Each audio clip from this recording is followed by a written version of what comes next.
Well, Nicole just arrived, so we've got her on the show now. This is good. Thank you. Lots of construction out there. If you need a little to get someplace, be sure to allow a little extra time. And since you come from out of the area, it's kind of a little bit tougher to do that.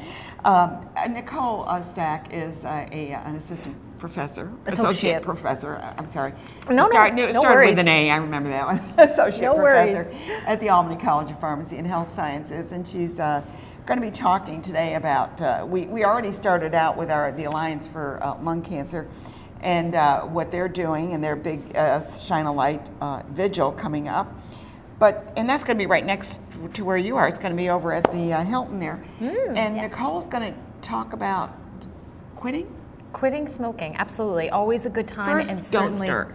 First, don't start. Well, yes, that's absolutely. The most important step is not to start and to certainly target our youth, and that's certainly a big effort that we're always thinking about. And when I say we, I'm speaking about clinicians, healthcare practitioners. Certainly, just from a public health perspective, certainly prevention is key.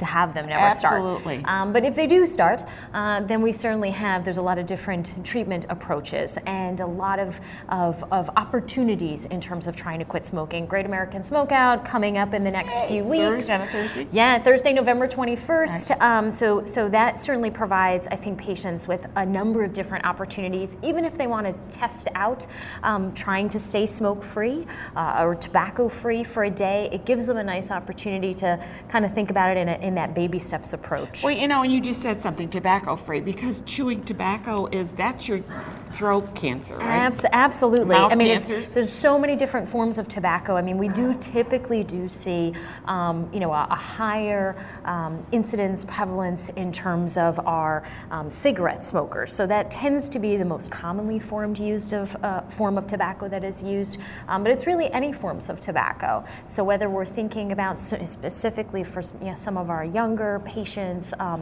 college-age patients, hookah, clove cigarettes, biddies, in addition to spit tobacco, so some of those smoke-free options. And it certainly is. And then there's cigars a number of and pipes. Cigars, They find that you get.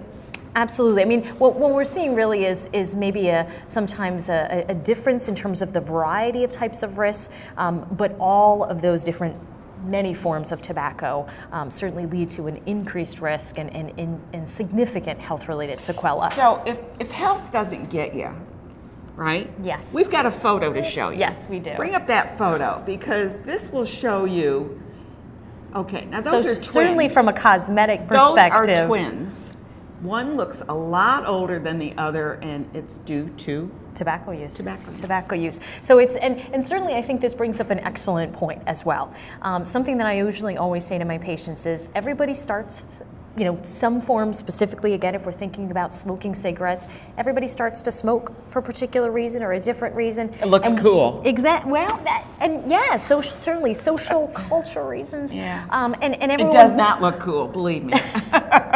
And everyone will quit smoking for a different reason. Yeah. So the point that you mentioned that I just wanted to echo on is maybe health works for some individuals, some patients, in terms of giving them that drive, that motivation to want to quit smoking. Maybe cosmetic reasons come up for other individuals. Maybe cost is another consideation.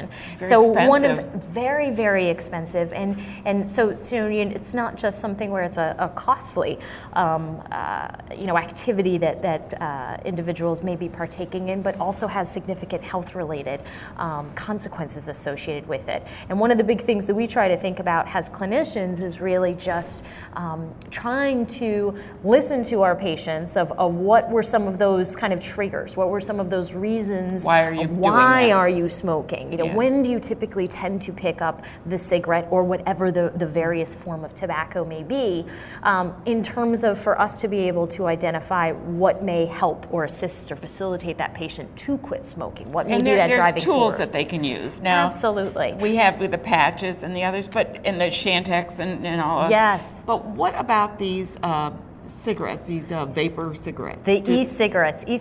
So electronic cigarettes actually have come up a lot, and I think they've come up certainly more just in terms of that you see it on the news a lot more.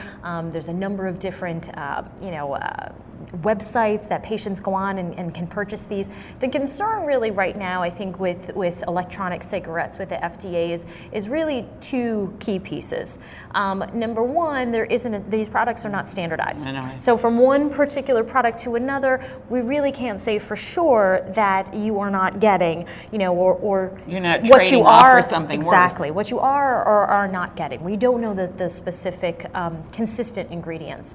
And number two, and probably maybe a more pressing concern, is the fact that even just from some initial data that the FDA, the Food and Drug Administration, has been collecting, is that for several of the different products that they have started to test, is that they do carry some of the same types of negative health ingredients that may be found in cigarettes. Right. So some of those carcinogenic, those cancer-causing agents, they are starting to find those in many of these different electronic cigarettes. And then we did hear at one time where even the tobacco makers were adding addictive materials to the cigarettes to make them more addictive. Absolutely. Flavoring agents, different things, different components that help to further increase that addiction and the strength of that addiction. So typically I think at this point, until we have more information, now maybe further down the line, years from now, we'll have more robust information to say that e-cigarettes or electronic cigarettes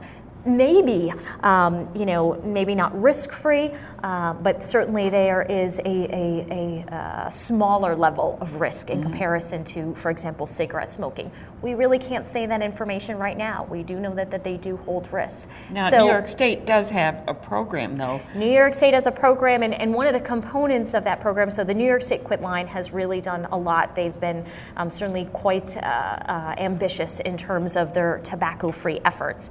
And one of the stances that they really take is really promoting to patients the use of one of the 7 FDA-approved options. So if patients are contemplating or thinking about the use of electronic cigarettes, e-cigarettes, we typically do try to recommend to the patient and educate them on one of the other 7 approved options. We have our nicotine replacement therapy products, as well as... Are they still using the gum? We still have the nicotine patch, the gum, as well as the lozenge. They are both all 3 of them are over-the-counter options. And then our remaining prescription options, we have our 2 pill forms, bupropion, varenicline, or Chantix, as many patients may know it, in addition to 2 prescription nicotine replacement therapies. One's a nasal spray and another one is an nasal inhaler. Spray, oh my goodness. Yeah, so it gives, but there's a number of options. Yeah, there's and options.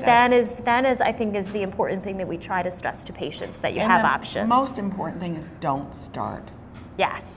Don't Absolutely. start. Prevention. And it's try about education. and if you do happen to smoke outside and not in the home. Absolutely. And if you have children, remember that smoking can induce asthma in many of the kids. Absolutely. We're always trying to think about, and something that I like to say to my patients is think about it in baby steps. So if you're not quite ready to quit, that's okay right now, but let's at least maintain a smoke-free home, a smoke-free car. You talk about kids, same thing for pets. We're also thinking about that, in terms of minimizing that exposure. Pets, yeah. That's certainly another, but again, it kind of goes back to... But it makes sense. Absolutely. Yeah. And again, I think it goes back to really allowing a patient, not every smoker or tobacco user is going to be at that point of being ready. But we're here as clinicians, as healthcare professionals, to kind of help them through that process and continue to reinforce the importance of quitting, and that we're here as a resource. And Nicole is here to tell you that there are a few sites, and we've brought them up on the screen a couple of times, and one is the